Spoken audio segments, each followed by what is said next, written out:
సంఘం అంటే ఎవరో ఎక్కడో ఎప్పుడో ఏదో కట్టింది అని కాదు. సంఘం అనగా క్రీస్తు తన స్వరక్తమిచ్చి సంపాదించిన వారే సంఘం.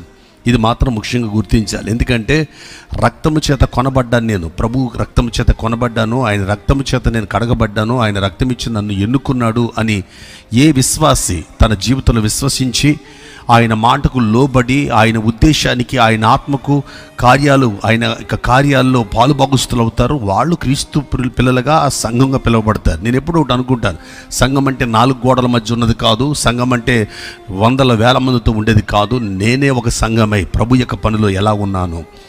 అందుకని దేవుని యొక్క వాక్యం నిజమైన క్రైస్తవుడు గుంపులు గుంపులు జనాలను చూసి కాదు, తన వ్యక్తిగత హృదయాన్ని గమనించుకుని ముందుకు వెళ్ళిపోతాడు. ఒక వ్యక్తి లేదా ఒక ఊరిని కదిలించాలంటే, ఒక సంఘాన్ని బలపరచాలంటే, ఒక సేవకుడిగా లేదా ఒక విశ్వాసిగా ఈరోజు నీవు ఎటువంటి జ్ఞానాన్ని మోస్తున్నాం? లోక జ్ఞానాన్ని మోస్తున్నామా? దైవ జ్ఞానాన్ని మోస్తున్నామా? హృదయంలో జ్ఞానాన్ని మోస్తున్నామా? మైండ్లో ఉండే ఒక మనసులో ఉండే జ్ఞానాన్ని మోస్తున్నామా?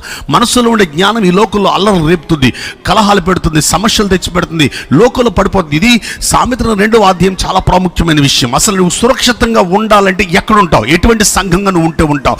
ఎటువంటి సంఘంగా నువ్వు ఉన్నావు? జ్ఞానం గల సంఘంగా ఉంటే సురక్షితంగా ఉండలేవు. ఈ జ్ఞానము దయచేసి వివేచన కలిగిందైతే సురక్షితంగా ఉంటావు. ఈరోజు నీ సంఘంలోని విశ్వాసులు జ్ఞానంతో నింపబడిన వారైతే అది చెదిరిపోతుంది. వివేచనతో ఉన్న వాళ్ళు, వివేకం కలిగిన వారైతే అటువంటి సంఘం నిలబడుతుంది. నేను అందుకని విశ్వాసులైన కాపరైన ఇది గుర్తించమని కోరుతున్నాను.